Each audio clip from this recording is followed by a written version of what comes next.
Hello, welcome to our podcast, Dr. and Mrs. I am the doctor. I am Dr. Gary Penn. I am a psychologist in LA. And I am Mrs. And you are Mrs. Penn? I am Mrs. Penn, and no one ever calls me that. I'm Jeannine Chanin Penn. I am an artist and a creative director and a designer. And this is our first podcast, and I thought we could start with a fun rapid fire before we get into the meat of things. So I got my handy little notes here. Okay, quick answers. Ready? Dinner on the first date. No. Sex on the first date. Maybe. Oh, wait, I didn't answer the first one. Yes, no. Okay. Do you know what the 8-day rule is? I better. Yes, because I'm married to you. Do you talk about having sex the next day to friends? Absolutely. Absolutely no. Absolutely yes. Do you talk about exes? No. No. I think we agreed on 2. I mean, you could talk about exes, but not like just like maybe one off thing like this person we'll was go a with the real... no. We were in agreement. Okay, fine. Okay. Go ahead. So, yeah, it's our first podcast. Yes. And it's a little like our first date. Mm-hmm. Jitters, excitement. We're back. So I think that we should start where we started. Yeah. Right? Which is a date through, we met online. I had my son was 6 years old, and I was on Match.com, and I really hadn't answered anybody. I was kind of ambivalent. I'd gone on a little bit, but like barely dating, and had gone on this trip to Hawaii and came back, and I was like, that's it. All this stuff happened. I was like, that's it. So I answered 3 people, and Gary was one. It was the only date I went on. He was funny. It was great. And we almost didn't have a second date. Yes, we almost did not have a second date because my wife, who wasn't my wife then, obviously, wouldn't return my calls. I would reach out to her and say, look, first of all, when you date someone, especially on online dating, and if you want to have a second date, it's like a miracle. It's like an absolute miracle. That is so true. Because the pictures are all messed up and someone says, I'm this tall or this old or this fat or this, not fat. And it's like, it's amazing that you actually want to have a second date. So I actually wanted to have a second date with you. And I reached out to her, nothing. Crickets. Then I reached out to her again, nothing. And then finally I said, look, this is it. Ooh. You got to put someone to a decision. I go, look, if I don't hear back from you, I wish you all the best. Good luck on your search for finding your person.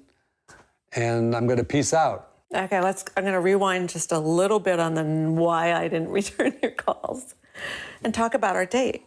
Because it was a good date. It wasn't that I didn't want to go out with you again. We laughed a ton.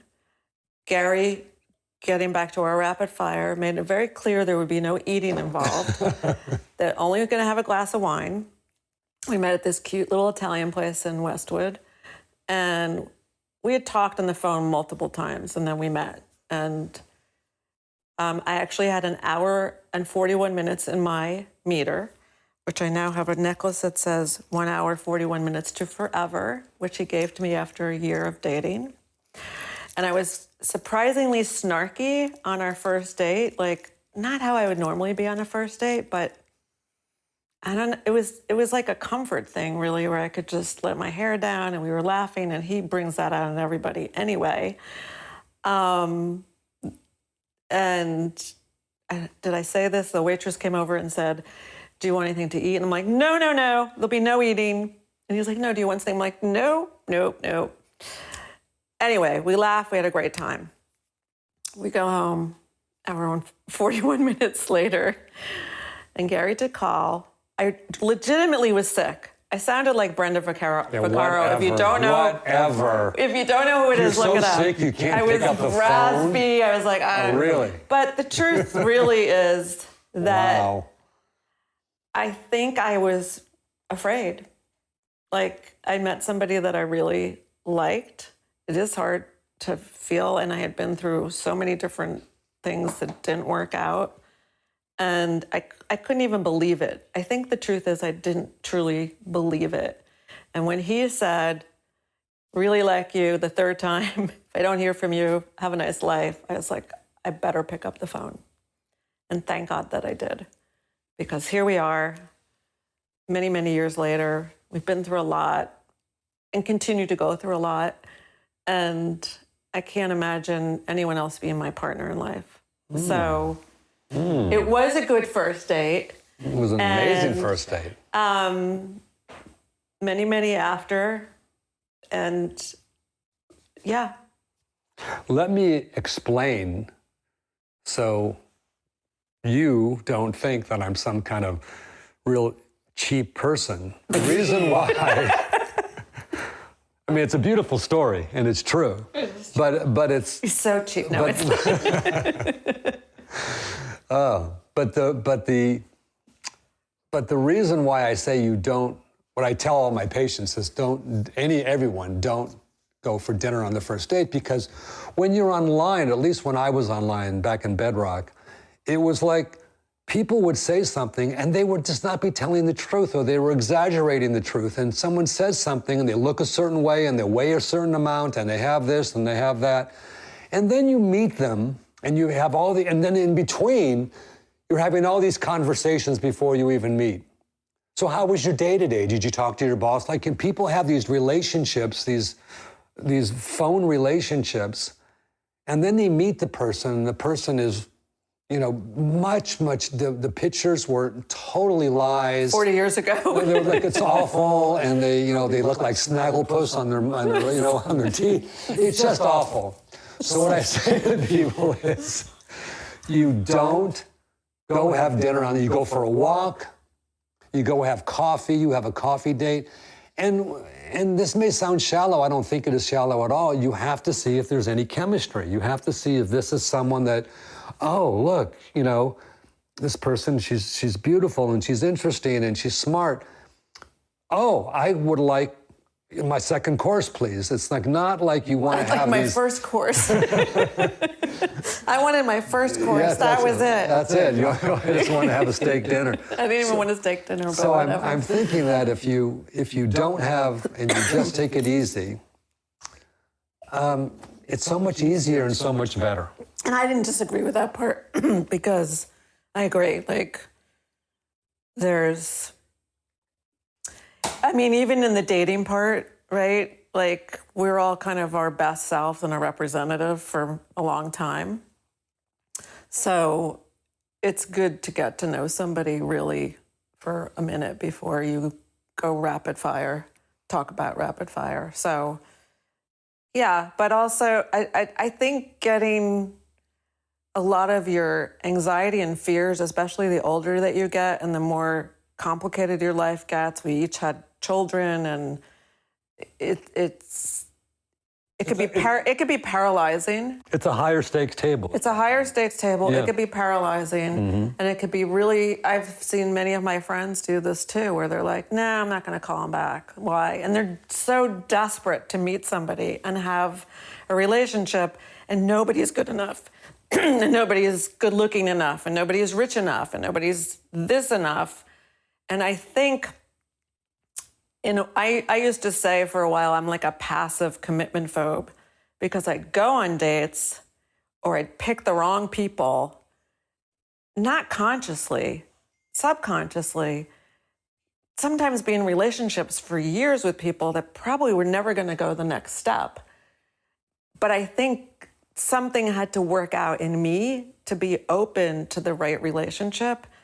And even though I was still kind of skeptical, there was just something between us. You talk about chemistry, there was chemistry. Moving forward a little, we did go out again, obviously. But after our fourth date, I remember calling my best friend and saying, I think I met the guy. And she was like, why? You never say that. I said, I feel like I'm home. I feel like we had not even slept together. No. What if that had been awful? And I said that. It's like, next. Yeah. So, yeah, no, that we took a moment for. That was the other thing. That was a mistake too many times in my life. No judgment, right? You want to sleep together 5 minutes later, I don't care. But if you want a real relationship, it is unlikely that you will, or it will be more complicated if you do sleep together early on, because I lost judgment when I did that. I had no good monitor. This is our dog, Astra, who's going to come visit once in a She while. actually agrees with what we're saying. Do you right now. agree? Yes. You're such a good girl. Come here. So I will say, Okay. in what Jeannine just said, I tell my patients when they are when people come to see me in my office, and a lot of the things, if you can imagine, people come to a psychologist for a lot of reasons, for relationship issues, right? Their relationships are bad, they can't find someone to love, and they come to see me and they've had a series of really kind of shitty relationships. The first question I ask them is, how soon did you sleep with the person? How soon? And it shocked me a little bit. I'm not shocked, I was surprised. The answers that I You're not shocked, because I'm sure you've done it. We've all done it, but it's not good. It's a bad. Well, it's not bad. Okay, again, do what you want. I don't care if you sleep with 10 people every night, but dog quiet. But here's the answer that I would get 9 times out of 10. 1, 2, or 3 dates. 1, 2, or 3 dates. Now, these are people that come to see me because they've had a series of really shitty relationships. So it isn't a moral thing. It isn't like something like, oh my God, you have to like follow this thing that, some religious thing or some people say or some whatever. It's just, if you go out with someone and you sleep with them, and let's just say the sex is off the hook, we lose all ability to understand what's really happening. We lose all the ability to think is this person the right person for me? Because the sex is so good that when you call the person and the person says, I'm going to call you back, and they never do, and we make an excuse for him or her.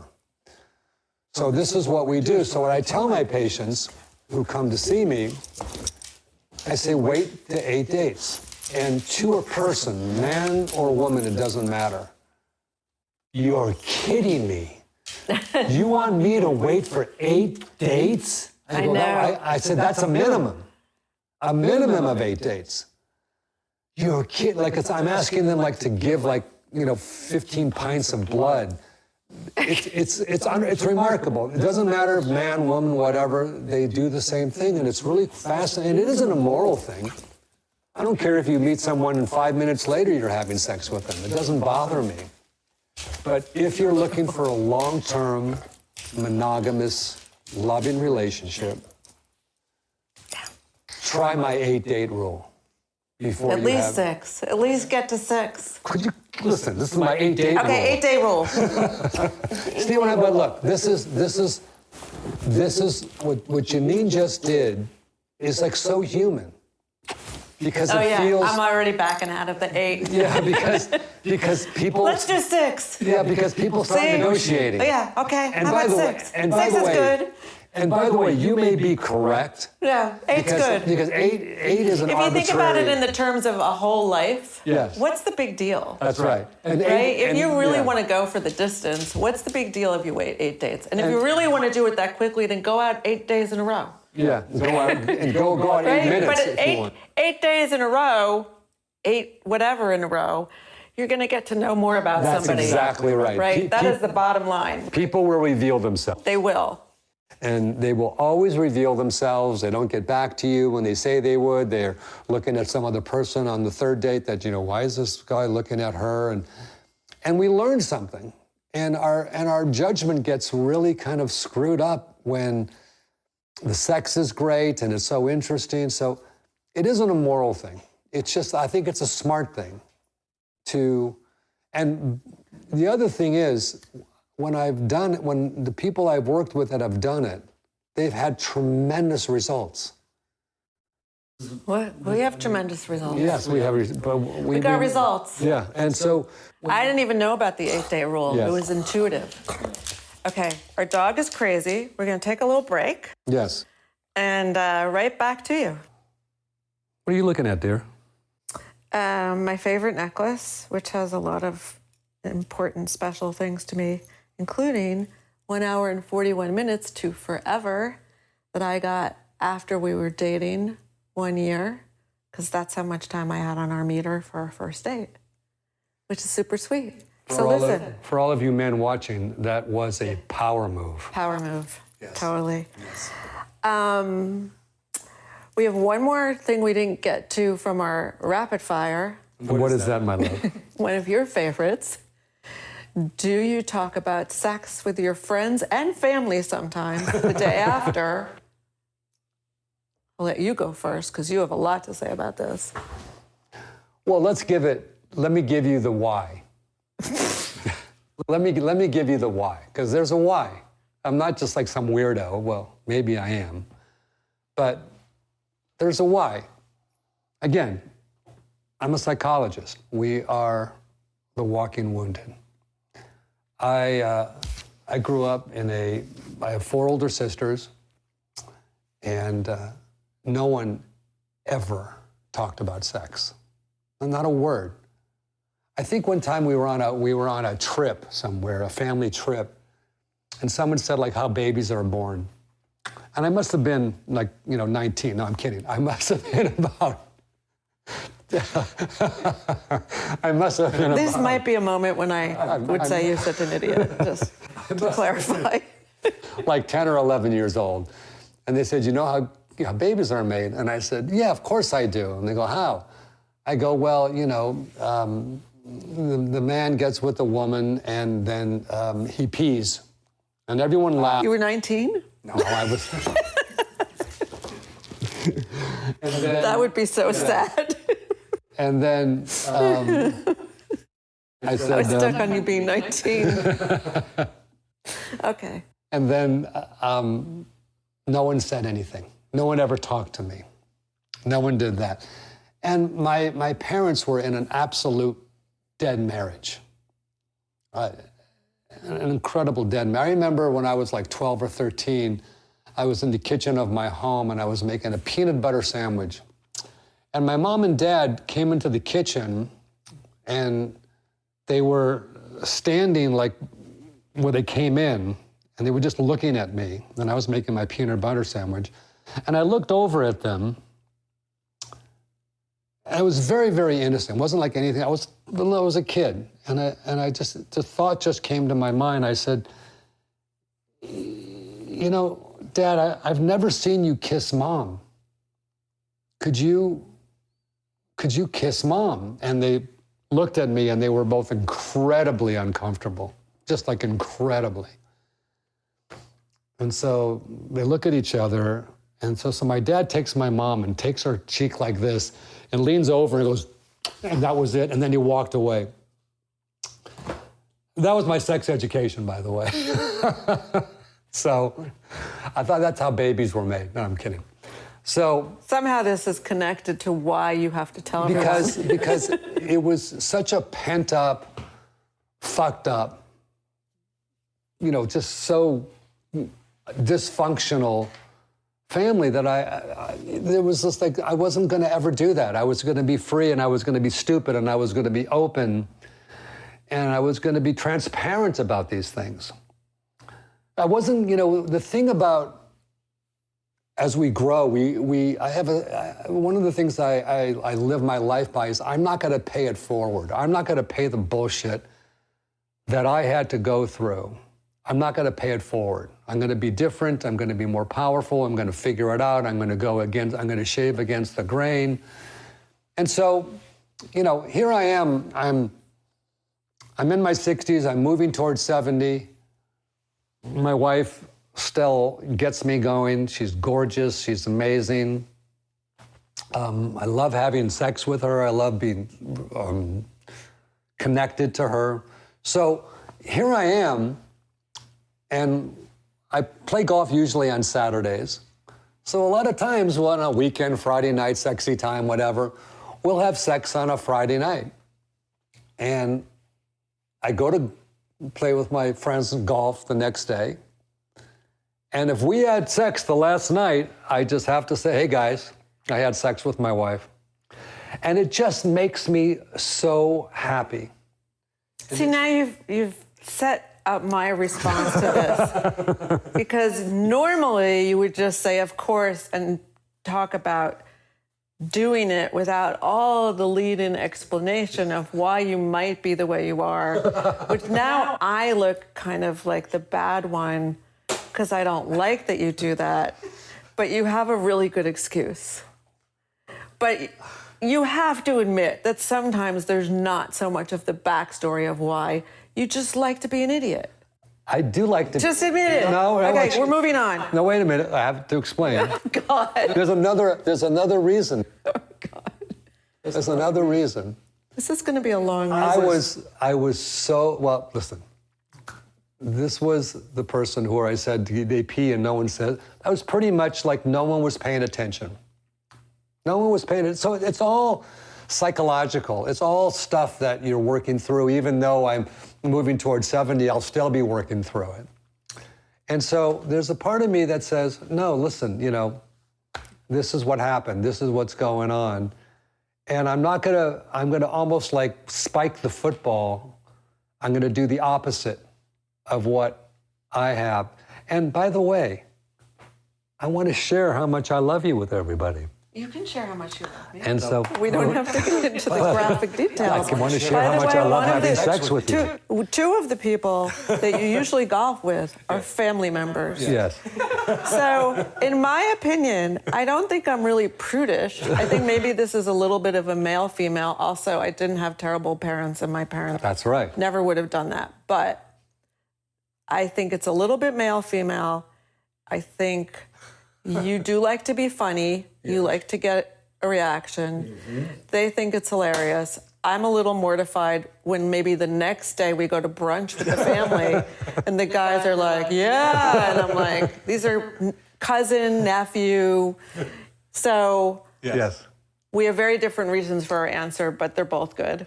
That's right. And this has been a really great first podcast, first date. And we hope that you will pick up the phone, pick up the computer, your phone, however you might listen or watch us. We will be back for a second. Yes, we are. I'm very excited about this. I hope you do love the podcast, not just like, I hope you love it. Hope you tell your friends. And it's going to be an evolution. We're going to get better next day, better next week, better next month, and it's going to be fun. Isn't that one of your things too? Better to... Yes. Better? Let's end with this. Better? I try to be a little better today than yesterday and a little better tomorrow than today. And that's my motto. Peace out. So till then, Jeannine and I wish you well, and we'll till next week, be well.